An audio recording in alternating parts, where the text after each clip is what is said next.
Shalom, bienvenidos a Vía Haftaj Israel, una frase hebrea que significa amarás a Israel. Esperamos que se queden con nosotros durante los próximos 30 minutos, ya que nuestro maestro, el Dr. Baruch, nos compartirá una enseñanza expositiva de la Biblia.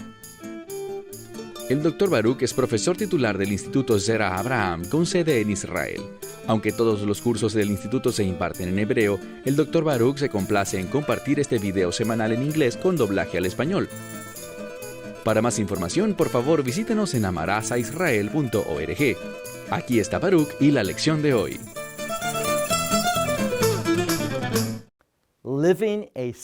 Vivir una vida sacrificial, negarse a uno mismo, vaciarnos de todas las cosas de este mundo para poder aferrarnos a la verdad y a los propósitos de Dios, a su voluntad, no son temas muy populares. No se venden muchos libros hoy en día basados en estas verdades bíblicas. Entonces, ¿por qué debería la gente abrazar este camino? ¿Cuál será la motivación para decir, yo seguiré a Yeshua? Viviré una vida como la que Él vivió, una vida de negación, una vida basada en tomar mi cruz y seguirle a Él. ¿Cuál es la motivación para esto? Para responder esta pregunta, toma tu Biblia y mira conmigo Colosenses capítulo 2. La semana pasada hablábamos sobre Pablo y su mensaje a esta congregación, tanto a la de Colosas como también a la de Laodicea. Y cuando analizamos estas dos iglesias, ellas lucen realmente diferentes. La razón de esto es muy simple. Una se apropió de este mensaje y la otra no. Y esto me hace preguntarte, ¿qué hay de ti? ¿Vas a tomar con seriedad este mensaje de vivir una vida de negación, no vivir para acumular, sino vivir para dar? Darte a ti mismo, dar de tus recursos, ser una bendición para otros, involucrarte en la vida de las personas, hacer una diferencia de reino en sus vidas. Déjame decirte, si tú eres lo suficientemente sabio y humilde, ambas cosas van de la mano, sabiduría y humildad. Los orgullosos no tienen la sabiduría de Dios. Pero si tú eres lo suficientemente humilde y tú haces esto, te comprometes de corazón con la verdad de la Escritura, ¿sabes qué? Nunca te arrepentirás y vas a tener una vida con propósito eterno. Las decisiones que tomes al negarte a ti mismo y cumplir los propósitos de Dios serán fuentes eternas de gozo. Y vas a ver cómo el Espíritu Santo te usa para impactar a otros por la eternidad. Por eso es que hoy en día, si tomas esa sabia decisión, tendrás gozo por haberla tomado por siempre y para siempre. Como dije, toma tu Biblia y lee conmigo en Colosenses capítulo 2, empezando por el versículo 9.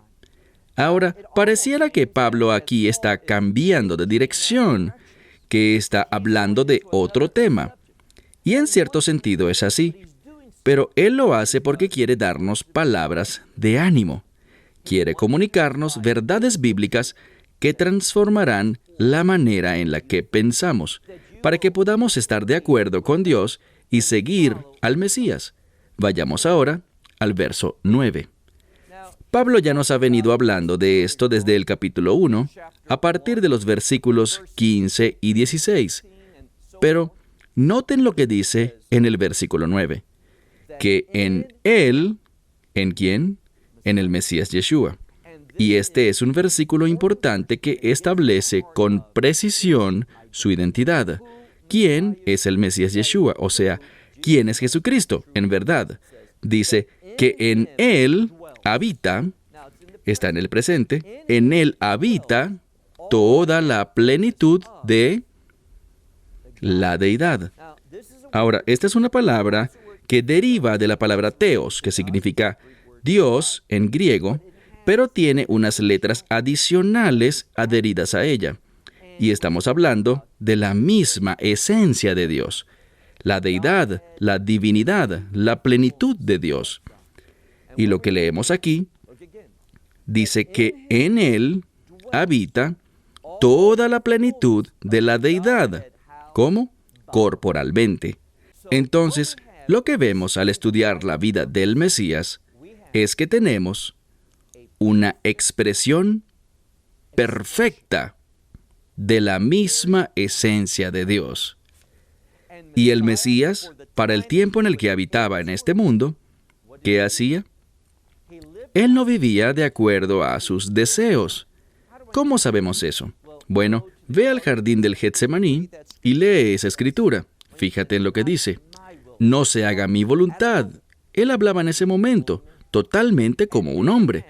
Y el hombre tiene sus deseos, y el Mesías, siendo el Hijo del Hombre, es un ejemplo perfecto para nosotros. Él dice, hablándole a su Padre Celestial, que no se haga mi voluntad, sino la tuya. Y eso es exactamente lo que debemos aprender aquí, que el Mesías, siendo plenamente Dios, pero haciéndose a sí mismo carne humana, ¿qué hizo como ejemplo para nosotros? Este que era totalmente Dios, en quien habita corporalmente la plenitud de la deidad, ¿qué hizo? Se sometió al plan de su Padre. Él fue a la cruz. Y del mismo modo, deberíamos esforzarnos por seguir y obedecer ese mismo propósito de Dios, de llevar a cabo la voluntad de Dios en nuestras vidas. Miremos ahora el verso 10. Y vosotros en Él habéis sido hechos completos. Bien, esta es una palabra para plenitud y es la misma palabra que vemos en el versículo 9, donde dice que en Él habita toda la plenitud de la deidad, corporalmente. Y dice en el verso 10, y vosotros en Él habéis sido hechos llenos o completos. Muy importante, esta palabra griega está en el tiempo perfecto. ¿Qué significa?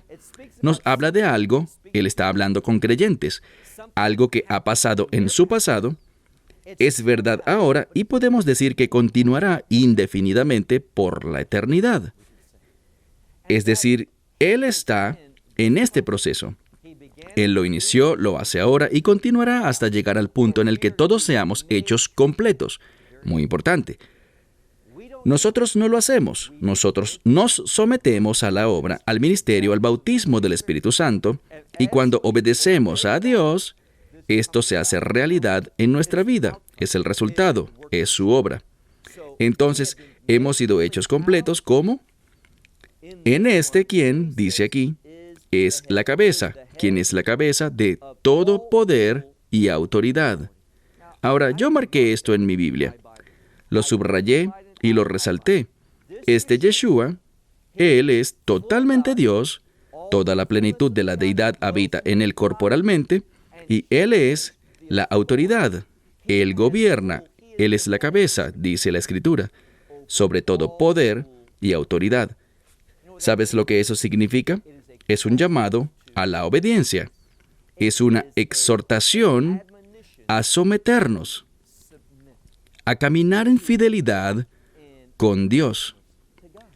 Es decir, en obediencia al ejemplo del Mesías. Versículo 11.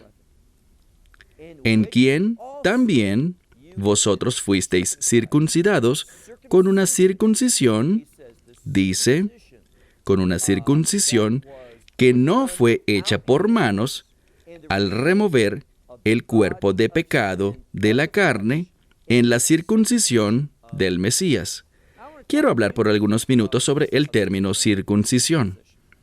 Hay un individuo, desafortunadamente, tiene muy buena reputación, es muy popular, tiene una multitud de seguidores, pero él es alguien que está minimizando el significado del Antiguo Testamento. Y la razón por la que está haciendo esto es la siguiente.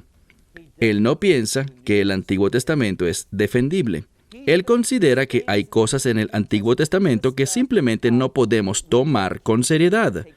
No podemos defenderlas, no podemos argumentar a su favor.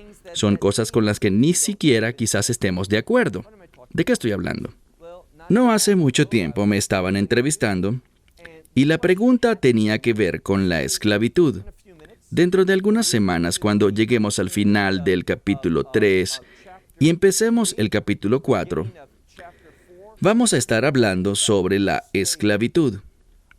Pero no debemos pensar en la esclavitud desde la perspectiva histórica o de la historia de la humanidad.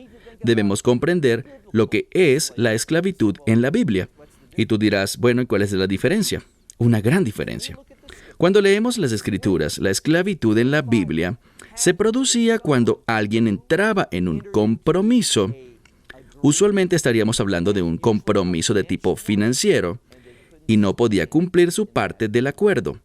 No podía pagarlo sencillamente. Entonces, ¿qué hacía? Ellos, como castigo, pero también como modo de rehabilitación, ellos vendrían y ellos servirían a su acreedor. Ellos harían este servicio por un tiempo determinado y este acreedor, a quien llamaremos amo, este amo ahora era responsable por esta persona. Él no era una propiedad, o sea, este esclavo no se le podía golpear, no se le podía usar, no se le podía humillar, no se le podía usar como un objeto y hacer con él lo que se te antojara, porque esa no es la esclavitud bíblica. Bíblicamente sabemos algo, que si ese amo no cuidaba, no proveía, no protegía a este esclavo, tenía que dejarlo ir y la deuda quedaría totalmente perdonada. Bíblicamente hablando, la esclavitud no tenía nada que ver con este horrible, horrible episodio que hemos visto en la historia americana de la esclavitud, con ciudadanos americanos dominando sobre otra raza de personas. Eso era una abominación ante Dios. No es de lo que estamos hablando aquí. Entonces, cuando vemos la Escritura, debemos entender que el contexto es muy importante. Miremos el pasaje, dice aquí, y estamos hablando sobre circuncisión. ¿Por qué? Porque a menos de que entendamos el Antiguo Testamento, no podremos comprender el Nuevo Testamento, la circuncisión. Muchas personas dicen, eso ni siquiera es relevante hoy en día, pero sí lo es, porque nos habla de la verdad de Dios. ¿Qué es la circuncisión? Muy simple, la circuncisión es la muerte de la carne. Eso es lo que ella ejemplifica, lo que ilustra. Y realmente, a menos de que la entendamos, no vamos a comprender lo que Pablo quiere enseñarnos. Mira de nuevo el verso 11. En él también fuisteis circuncidados con una circuncisión que no fue hecha por manos. Entonces no hablamos de una circuncisión física, sino espiritual. ¿Y de qué se trata? Remover el cuerpo del pecado de la carne. Entonces, él nos está dando este ejemplo perfecto. Es un símbolo del pacto con Abraham.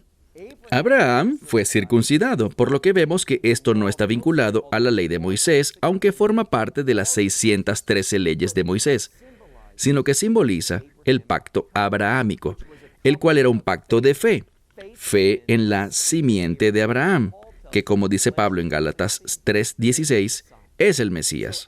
Entonces, como resultado de la salvación, yo atravieso la circuncisión del Mesías, la cual es, miren lo que dice, la cual es la muerte, la remoción, dice, la remoción del cuerpo del pecado de la carne, mediante la circuncisión del Mesías.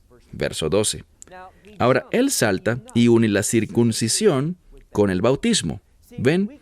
No podemos entender correctamente el bautismo si no entendemos la circuncisión. Hay una relación entre ambas. Entonces dice, mediante la circuncisión del Mesías. Pues, ¿cómo lo hacemos? ¿De qué se trata? ¿Cuál es el sentido práctico de esto?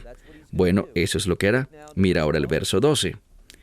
Dice, habiendo sido sepultados con él en el bautismo. ¿Qué es el bautismo? Muerte. Muerte, sepultura y resurrección. Nos habla del ministerio del Mesías. Él murió, fue sepultado y resucitó al tercer día, el primer día de la semana. Entonces, este bautismo nos habla sobre la obra del Mesías, y la obra del Mesías produce la muerte de la carne, de modo que ya no me sirva a mi propio yo, sino que le sirva al Dios viviente. Verso 12. Habiendo sido sepultados con él en el bautismo, en el cual también habéis resucitado a través de la fe en la obra de Dios, aquel que lo levantó de entre los muertos. Y vosotros, estando muertos en vuestras transgresiones y en el prepucio o la incircuncisión de vuestra carne, ¿qué hizo Él? Dice que Él os dio vida juntamente con Él y que con gracia, es una palabra para perdón, pero la palabra gracia aparece allí. Con gracia Él os ha perdonado todas vuestras transgresiones. Entonces, este es un gran pasaje de la Escritura. Nos habla sobre la circuncisión, la muerte de la carne. ¿Cómo se produce? Por el ministerio del Mesías, su muerte, sepultura y resurrección, a través de la cual encuentro el perdón. Y ese perdón, la evidencia de este perdón es que ya no voy a vivir en la carne. Te pregunto, ¿estás manifestando la circuncisión del Mesías en tu vida? ¿La muerte de la carne? ¿Que ya no vas a vivir nunca más? Volvamos a lo que decía él anteriormente, que no vamos a vivir en este cuerpo de pecado de la carne. Verán, vamos a terminar viviendo en la carne o en el espíritu. No existe una posición intermedia. Y es solo por la circuncisión del Mesías, ¿cómo la entendemos? Su muerte, sepultura y resurrección, que testificamos de nuestra fe cuando fuimos bautizados en agua, de modo que ya no vivamos más en la carne, sino que vivamos, y allí es hacia donde vamos, en el Espíritu. Dice, hemos sido resucitados, y esta resurrección tiene que ver con una nueva vida, una vida que se produce por medio del bautismo, no de agua, sino el bautismo de Espíritu. Nos convertimos en habitación del Espíritu Santo, somos resucitados, ¿y qué es lo importante para nosotros? El perdón. Él ha perdonado mis pecados de manera que ya no viva más en pecado, sino que, en cambio, ¿qué? Bueno, noten algo más, verso 14. Esto se pone mejor y mejor.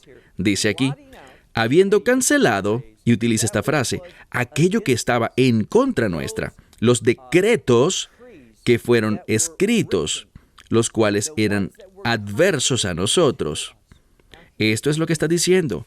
Lo que ha sido cancelado son todos los decretos de juicio, de muerte y de maldición.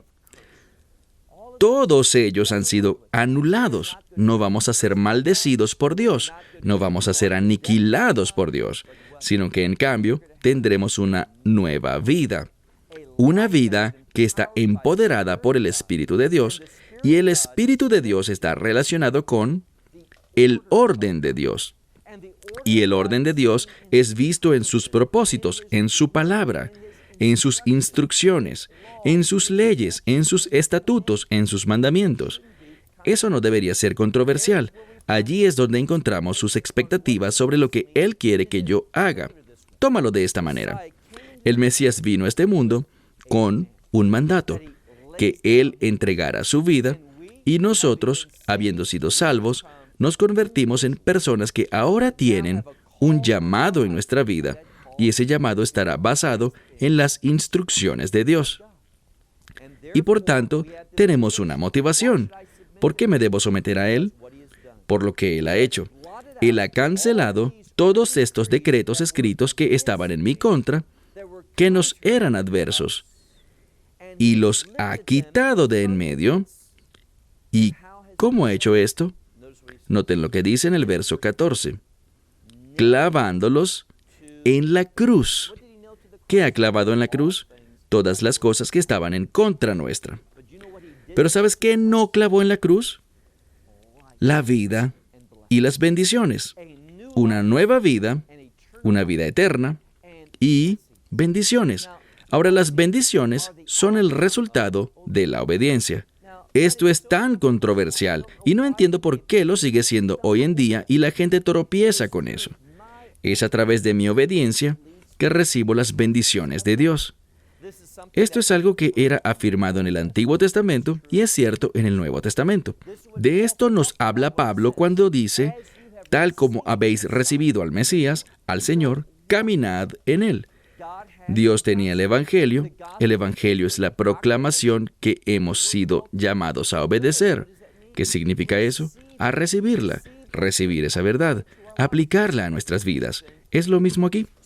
Entonces, todas estas cosas fueron clavadas a la cruz.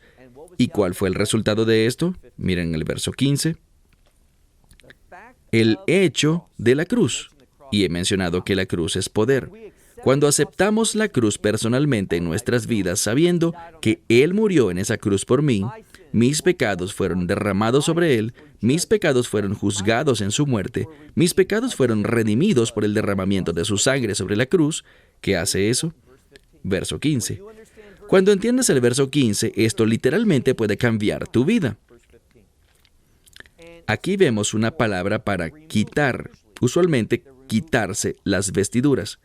Pero aquí está hablando y probablemente la mejor forma para traducirlo sería con el concepto de desarmar. Porque existen armas que apuntan hacia nosotros, formadas en contra de nosotros. Y es a través del poder de la cruz que estas armas, estas autoridades, estos poderes... Y entiende algo. La Escritura dice que nuestra lucha no es contra carne ni sangre.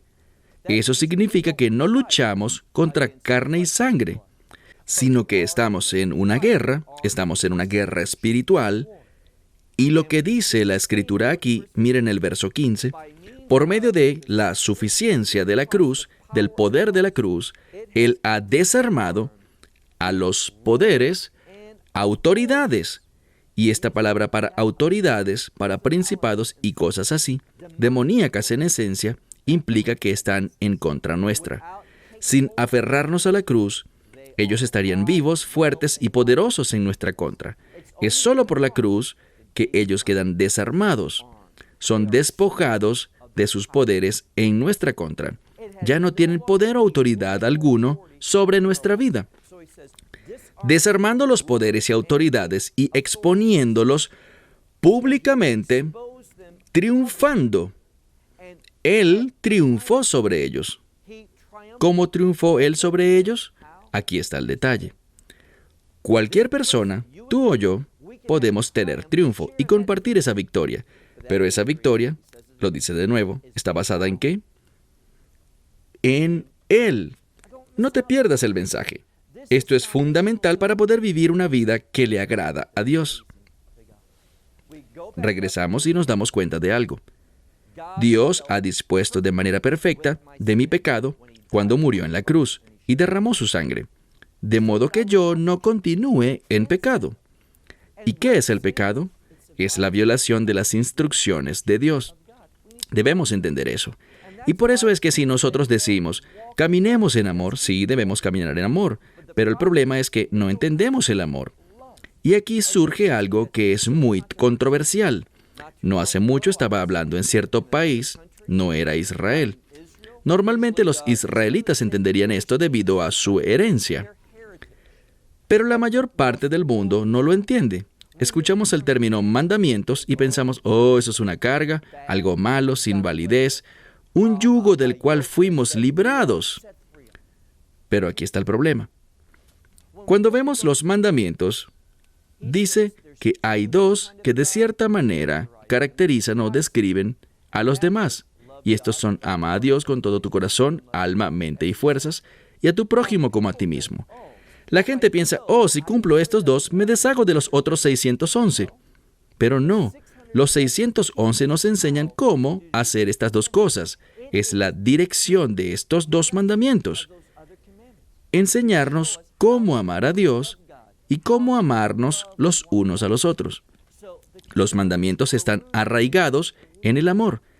Entonces, no deseo pecar, yo no quiero violar la palabra de Dios, las instrucciones de Dios. Yo quiero seguir sus instrucciones, sabiendo que todo lo que está en mi contra ha sido vencido en la cruz. Miremos de nuevo el versículo 15.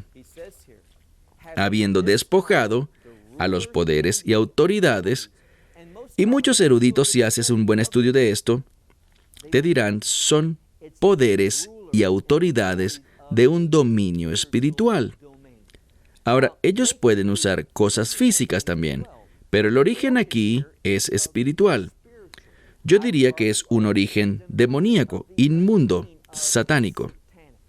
Entonces, es a través de la cruz, del poder de la cruz, del juicio que tuvo lugar en la cruz, que estos poderes y autoridades han sido desarmados y han sido expuestos públicamente.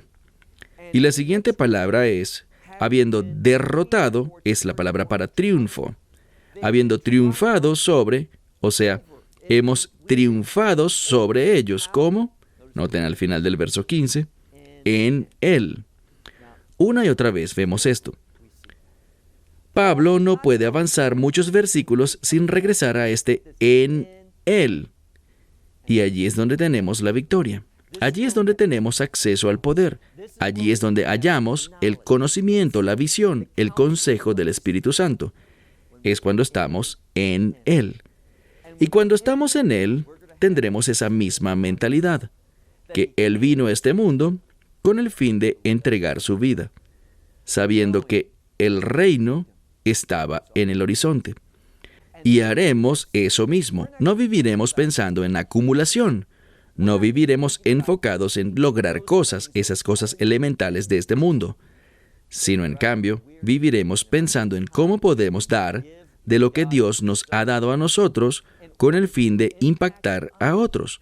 Nuestro tiempo, lo que Dios nos ha enseñado, nuestros recursos para bendecir a personas que están en necesidad física y necesidad espiritual. Que podamos ser una fuerza para la verdad. Que podamos ser instrumentos de justicia. Que estos individuos sean transformados, que reciban esa misma bendición de que todos los decretos adversos que han sido escritos en su contra sean clavados a la cruz para que puedan tener libertad. ¿Cómo? En Él. No logro enfatizar lo suficiente cuán importante es esta frase. En Él. Si quieres estar en Él, debes estar en la palabra. Si quieres estar en Él, debes vivir siguiendo su verdad. Si quieres estar en Él, debes recibir el Evangelio. Todas estas cosas son prerequisitos, de modo que podamos estar en Él para recibir de sus recursos, su provisión, y así enfrentar la guerra espiritual, con éxito, y manifestar su gloria en todo lugar donde vayamos. Ese es nuestro llamado. Bueno, se terminó el tiempo. Hasta la próxima semana. Que Dios les bendiga ricamente. Esperamos que te hayas beneficiado del mensaje de hoy y lo compartas con otros. Por favor, haz planes para unirte a nosotros cada semana en este momento y en este canal para otra transmisión de amarazaisrael.org. Nuevamente, para obtener más información sobre nosotros, visita nuestra web amarazaisrael.org, donde encontrarás muchas otras conferencias de Baruch en formato de video. Hasta la próxima semana. Que el Señor te bendiga en Yeshua HaMashiach, Jesús el Mesías, mientras caminas con Él. Shalom desde Israel.